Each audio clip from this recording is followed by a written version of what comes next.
Success is when hard work meets opportunity. Opportunity adalah sesuatu yang gak bisa kita jelaskan. Dunia seakan-akan punya caranya sendiri dalam memberikan kesempatan untuk orang menjadi sukses gitu.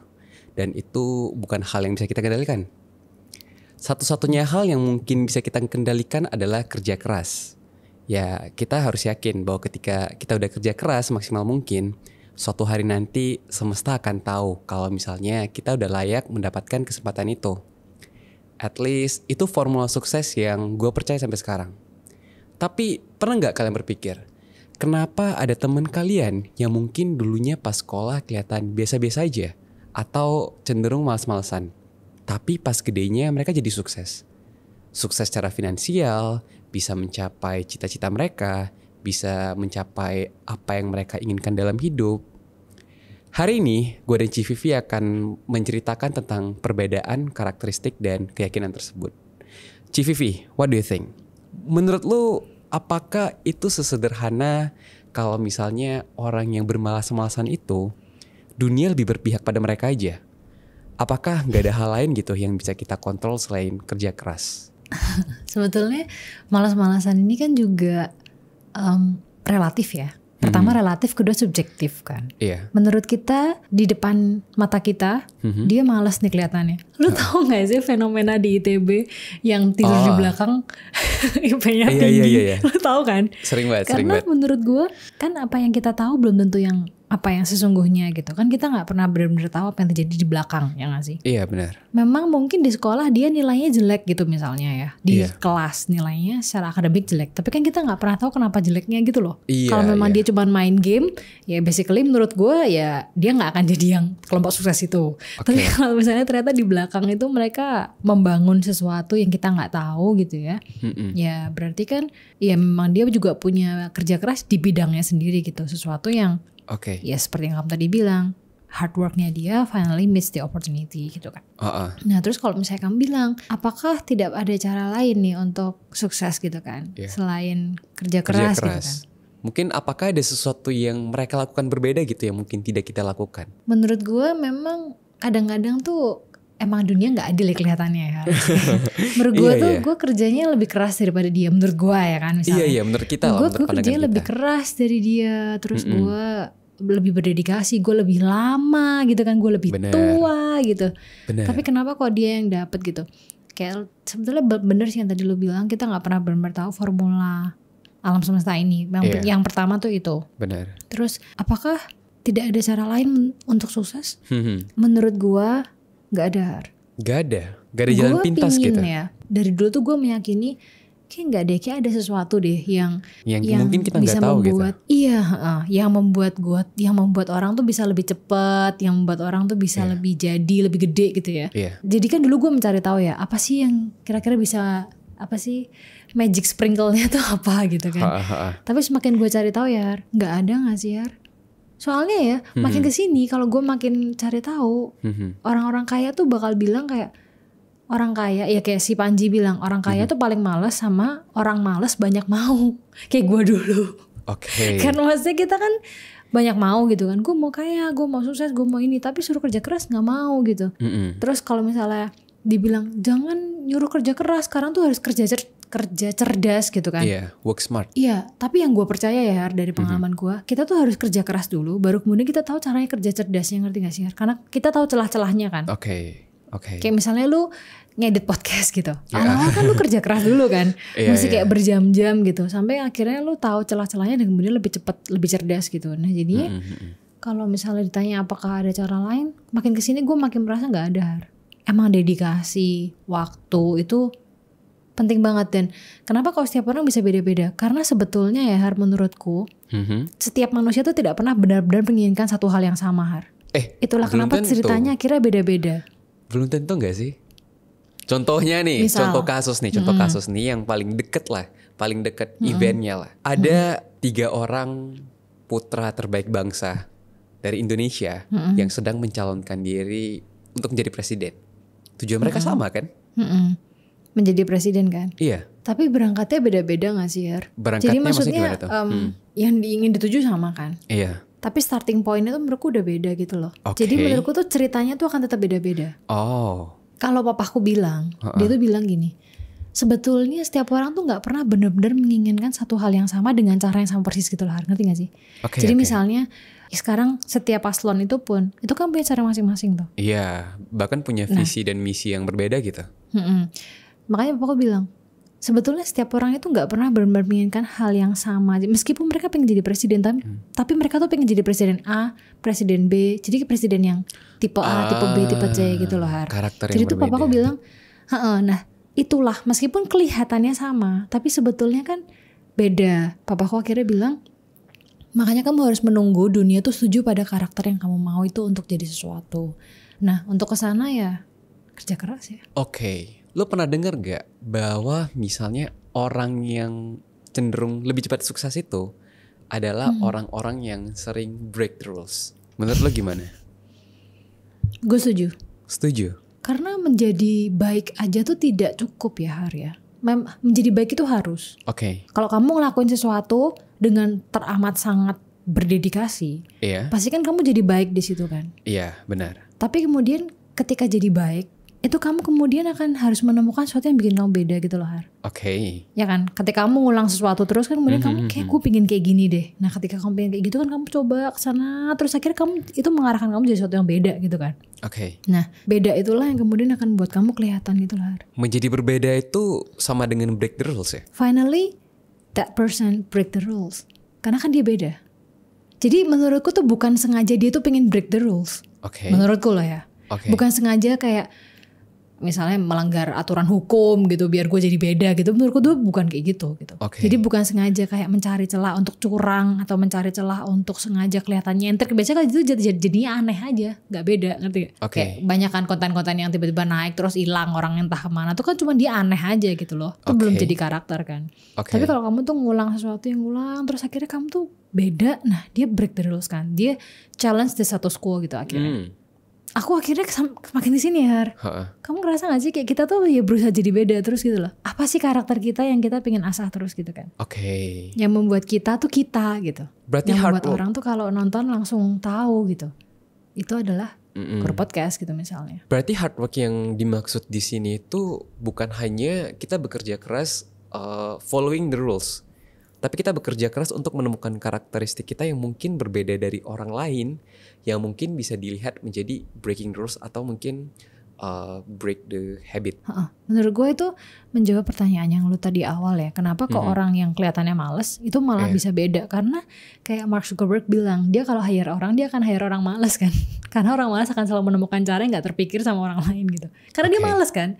Dia akan mencari cara untuk gak ngerjain itu gimana caranya. Nah itu adalah yang ternyata diinginkan semua orang untuk the easiest way gitu, the fastest way gitu. Nah ya mungkin orang malas itulah yang mungkin beda gitu. Karena kadang-kadang orang yang kelihatannya berprestasi pintar itu kan karena dia bisa ngikutin aturan ya. Iya.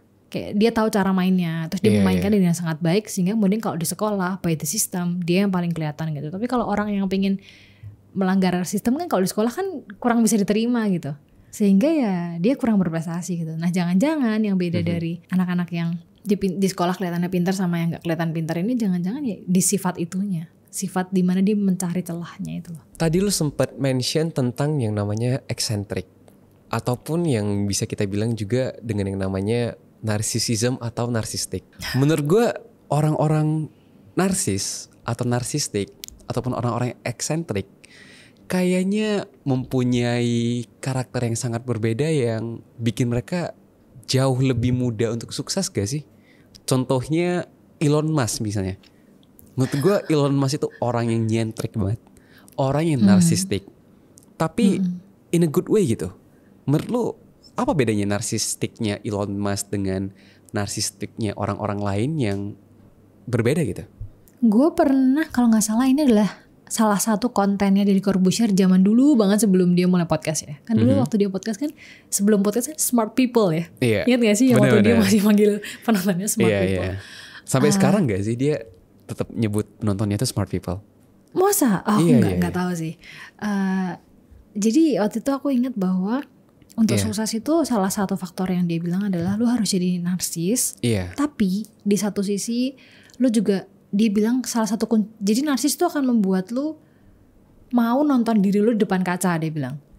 Karena lu harus ngelihat kan. Nah tapi dari situ lu harus tahu, lu harus punya kemampuan untuk melihat blind spot lu, untuk mengakui gitu loh Har. Lu harus punya kerendah hatian, cukup kerendah, apa sih bahasanya? Lu harus memiliki cukup kerendah hatian untuk mengakui bahwa ya lu harus belajar dari pantulan lu sendiri, dia bilang gitu. Karena yang paling bahaya dari menjadi narsis adalah kayak lu merasa sempurna kan. Lu nonton pantulan lu dan lu merasa sempurna, katanya itu yang paling berbahaya. Tapi kalau lu gak punya itu, kalau lu gak punya kemampuan untuk menonton diri lu sendiri, dia juga bilang susah untuk lu bisa maju. Jadi kalau misalnya lo tadi ngomong apakah narsis itu membuat kita maju, menurut gue kita juga punya karakter itu gak sih Har? Pasti. Kalau enggak berat loh nontonin gue ngedit video gue sendiri. Gue inget banget sih salah satu episodenya Deddy Corbuzier, dia pernah ngebahas mengenai narcissism ini. Dia bilang tiap orang itu perlu yang namanya survival mode. Nah di survival mode ini ada beberapa beberapa bulir lagi. Salah satunya itu narcissism. Kedua itu kalau nggak salah inferiority. Jadi katanya narcissism itu adalah kemampuan kita untuk bisa mengenali diri kita sendiri, mengenali kelebihan kita dan percaya diri. Karena kalau misalnya orang yang nggak narsis, ya mungkin orang itu nggak bakal mengakui atau bisa melihat kelebihan diri sendiri. Mungkin bakal jadi lari terus gitu ya dari kenyataan gitu. Iya, jadi orang yang gak percaya diri aja. Nah mungkin kita juga ada sedikit bagian narsisismnya nih. Kayak kita ya. Gue juga harus lah. Kalau gak berat loh nontonin diri gue sendiri. Nonton diri kita sendiri terus jadi malu gitu ya. Karena gue dulu awal-awal bikin konten ya Har, gue kan dulu kan merekam suara gue sendiri di podcast ya.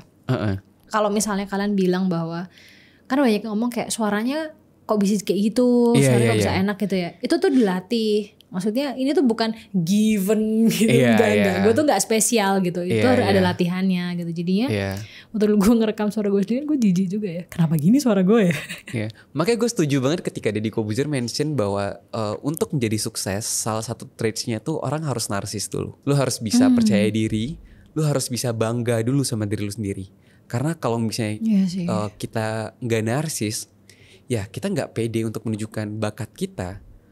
Orang jadi nggak tahu kita itu sebenarnya kelebihannya di mana jadinya kan. Mau nggak mau, meskipun bener sih kata lo tadi, kalau misalnya kita merasa punya pun, kita tetap butuh social approval nggak sih? Benar. Untuk mengakui iya bener lu berbakat gitu maksudnya. Iya benar. Tapi pertanyaannya adalah, kalau misalnya emang untuk menjadi sukses itu dibutuhkan sifat narsisism, bukannya nanti masyarakat kita itu akan dipenuhi dengan orang-orang yang egois ya? Orang-orang yang percaya bahwasanya dia itu akan menjadi apapun yang ingin dia capai. Jadi overconfident gitu.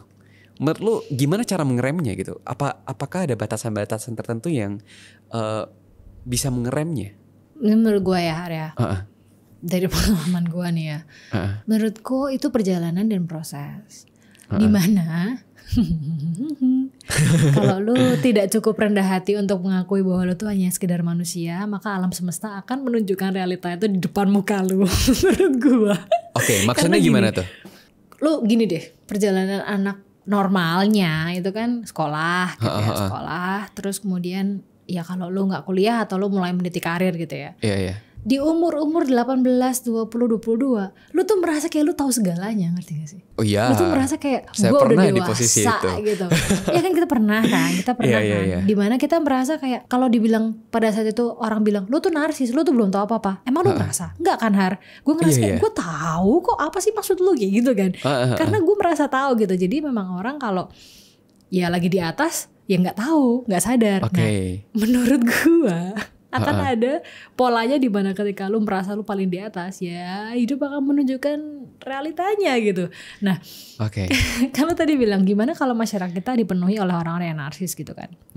Jatuhnya jadi masyarakat yang egois gitu. Menurut gue memang prosesnya tuh pada awalnya tuh kan kita anak kecil, terus kemudian kita kan rasa lemah ya, nggak punya kekuatan. Terus kemudian ketika kita mulai bisa mendapatkan uang gitu kan, kita kan merasa kuat tuh ya, yang kita punya power gitu. Tapi menurut gue dunia tuh punya cara yang berputar sendiri untuk menunjukkan bahwa lu tuh bukan siapa-siapa gitu loh. Kayak lu sama gue kan juga pernah dijatuhkan kan. Oh, oke. Untuk kemudian membuat kita mau nggak mau belajar lagi gitu. Gue salah di mana ya? Gue lupa diri di mana ya? Gue takabur di mana ya gitu. Makanya kalau misalnya lu takut bahwa kita hanya akan dipenuhi orang-orang yang pada satu karakter doang, menurut gue enggak sih. Menurut gue alam semesta punya caranya untuk bekerja sendiri untuk menunjukkan bahwa ya sok atau lo di atas sekarang, ntar lo gue tunjukin realitanya gitu. Nah menurut gue ketika realita itu muncul, kalau lu masih tetap narsis, menurut gue lu gak akan survive. Benar kata Deddy Corbuzier, lu gak akan survive. Gak akan ada yang mau kerja sama-sama lu gak akan dapat opportunity, lu gak akan dapat apa-apa, pada akhirnya lu akan jatuh juga gitu. Apakah itu worst case-nya menjadi seorang narsistik? Menurutku iya. Karena sulit untuk ngomong sama orang narsis bahwa dia narsis ya. Kan gak tahu gitu loh dia tuh. Yang dia tahu dia narsis itu yang tahu dia narsis itu kan orang lain tuh. Nah untuk dia ini gimana gitu loh. Nah itulah kenapa orang tua kan selalu sering ngomong kayak nanti kalau lu gede lu akan tahu sendiri gitu. Ya memang ada benernya. Kayak lu sekarang udah gede kan, lu kalau ngeliat anak kamu 18 tengil banget gitu kan kayak tunggu aja waktunya gitu doang. Oh iya, gue pernah ngomong kayak gitu lagi ke anak-anak umuran segitu. Bukan berarti gue mendoakan hidup lu akan jatuh ya. Bukan berarti gue mendoakan hidup lu akan gak enak, bukan. Tapi memang hidup tuh emang harus dijalani untuk kita tuh benar-benar ngerti rasanya gitu. Meskipun lu dikasih tahu, lu dengerin, lu patuh gitu ya. Tapi untuk benar-benar ngerti rasanya tuh emang lu harus rasain dulu sendiri gitu loh. Ya kan, jadi kalau misalnya orang narsis apakah akan bertahan terus di dunia, menurutku enggak juga. Karena ya menurutku manusia tuh pinter banget ya untuk mengendus dengan cepat narsisisme, ngerti gak sih? Kayak kalau lu ngelihat orang narsis tuh akan, ya awalnya lu oke untuk temenan sama dia, tapi lama-lama ya capek juga kan? Ya capek, males lah. Akhirnya orang itu yang akan mau gak mau berubah tuh. Tapi gue percaya orang narsis itu mereka punya sebuah keyakinan yang kuat tentang suatu hal gitu. Menurut lu seberapa susah sih untuk mempertahankan sebuah keyakinan gitu? Mungkin narsistik itu udah lebih more advanced lah ya. Mungkin orang yang percaya diri kali ya. Yang mungkin orang yang dari kecil udah ditanam rasa percaya diri yang kuat. Tapi untuk orang-orang yang belum mempunyai rasa percaya diri yang kuat nih, gimana caranya kita bisa pede nih mempertahankan sebuah keyakinan kuat terhadap apa yang kita mau atau apa yang kita mau capai gitu. Jadi tetap pede tanpa menjadi narsis gitu ya. Over narsistik lah. Tetap punya pendirian, berdiri membela sesuatu tapi gak kemudian jadi lepas kontrol gitu ya maksudnya. Iya. Gue berharap ya, berharap bisa punya formula yang paling tepat untuk bagaimana lu bisa ngegas ngerem gitu ya. Gue berharap bisa punya formula yang paling tepat. Tapi yang gue rasakan adalah itu cuman lu yang tahu. Jadi benar kata Deddy Corbuzier, lu tuh harus yakin dulu, lu harus coba dulu, harus tunjukin ke semua orang gitu ya. Dan semua orang menilai lu narsis gitu misalnya.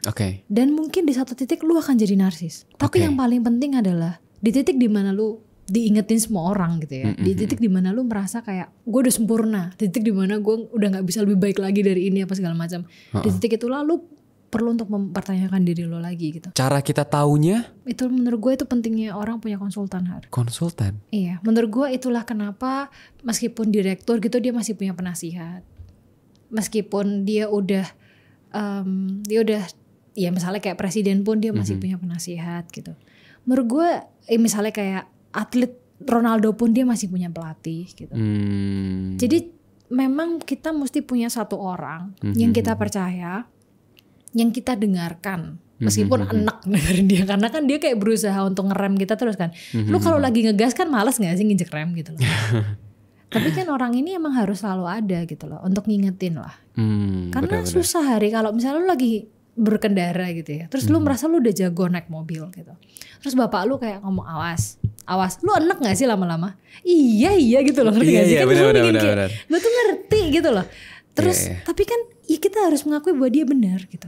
Harus ada orang seperti ini, harus ada orang ngingetin gitu. Awas gitu. Nah, karena manusia tuh kan gampang lupa diri, manusia tuh kan lemah, manusia tuh kan ya makhluk-makhluk yang paling gampang sombong ya. Jadinya kita butuh satu orang yang kita butuh satu orang atau satu keyakinan apapun itulah ya yang membuat kita tuh sadar bahwa ada yang lebih besar dan lebih tinggi dari kita, sehingga kita tuh harus cukup rendah hati untuk menunduk kembali dan belajar lagi gitu. Tapi kalau kamu nanya gimana caranya untuk terus berada di zona nyaman, zona sempurna untuk mengendarai dengan cepat dan aman gitu, susah banget Har. Kamu harus, menurut gue suatu saat lu harus mesti dalam tanda kutip nabrak dulu ya, untuk lu baru benar-benar ngerti pentingnya punya penasihat. Karena kalau lu nggak pernah dalam tanda kutip nabrak, lu nggak akan benar-benar ngerti apa maksud dia gitu. Ngerti gak sih? Kayak kalau ketika lu nabrak lu akan ngerti, oh ini yang dia bilang awas, ini yang dia bilang hati-hati. Tapi kalau lu hidupnya aman-aman terus, ya menurut gue sih nggak ada sih. Menurut gue nggak ada sih hidup manusia yang aman-aman terus, sih menurut gue nggak ada. Jadi ya, nah itulah kenapa ya ketika lu jatuh, kuncinya bukan di menyerah kan. Ya kalau lu nabrak ya nggak berarti kemudian lu buang SIM lu kan. Ya lu harus belajar salah lu di mana. Ya terus jangan diulang lagi apa yang, ya lu mesti mengakui kesalahan lu. Nah itulah namanya dewasa gak sih? Kayak lu merasa oke, gue tolol, oke gue salah, gue harus gimana? Ya dong, kalau enggak. Benar. Menurut gue turning point kedewasaan di situ gak sih Har? Kedewasaan tuh menurut gue justru kita tuh bukan yang merasa kita bisa segalanya gitu loh. Justru kita sadar kita gak bisa apa-apa gak sih dewasa tuh? Benar. So narsistik itu bukan sesuatu yang buruk kan sebenarnya? Enggak, menurut gue gak buruk lah. Itu salah satu sifat kita lah untuk maju ya gak sih? Salah satu traits yang memang dibutuhkan untuk sukses gitu.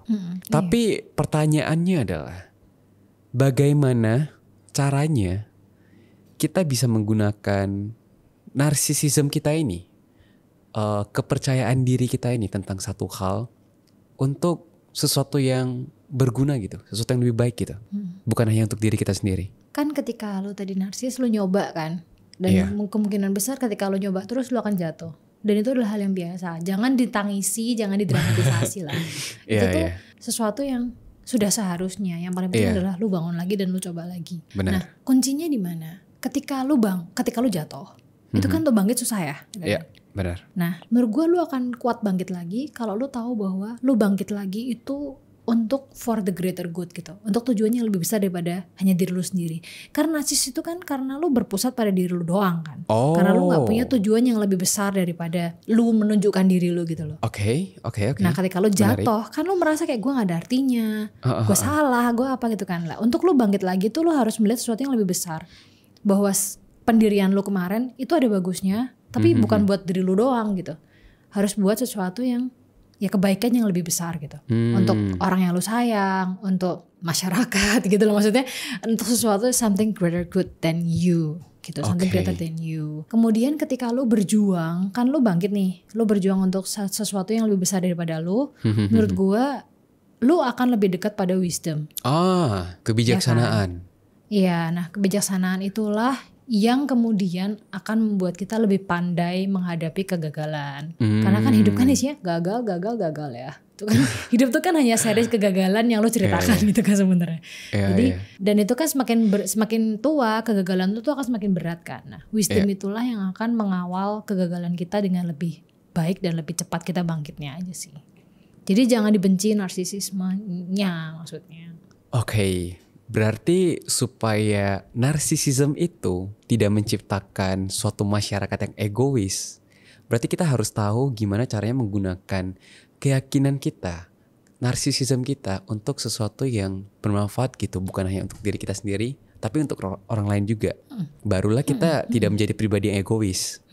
Dan supaya kita tidak menjadi orang narsis yang gila, yang entitled, yang selalu merasa benar, ya kita juga harus tahu dan harus punya kerendahan hati untuk mengakui bahwa suatu saat nanti ya kita bisa aja salah juga. Sebetulnya intinya gini ya, kita kan juga udah kerja agak lama nih ya, 1,5 tahunan lah ya. Iya. Semakin lu sering mencoba, lu akan semakin sadar bahwa salah tuh biasa. Benar. Biasa aja udah, nggak usah terlalu disesali, nggak usah terlalu ditangisi, dramatisasi, udah biasa aja kalau salah tuh. Ya sebenarnya mungkin terdengar gampang ya, tapi sebenarnya itu nggak mudah loh sebenarnya. Nggak mudah. Tapi itu harus lu tanemin terus di kepala lu bahwa salah ya udah gitu. Karena itu proses yang menyakitkan gitu loh. Lu harus mengakui kesalahan lu sendiri, berdamai dengan diri lu sendiri.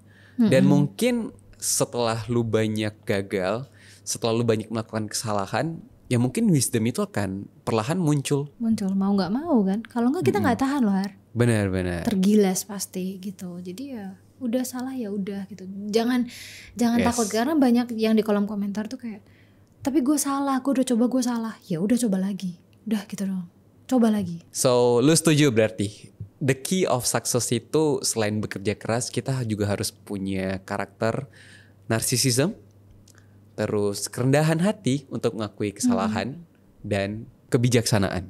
Iya, kalau lo mau bertahan lama. Yes, dan mungkin itu aja buat episode hari ini. Semoga ada satu hal yang bisa kita pelajari untuk kehidupan kita yang lebih baik.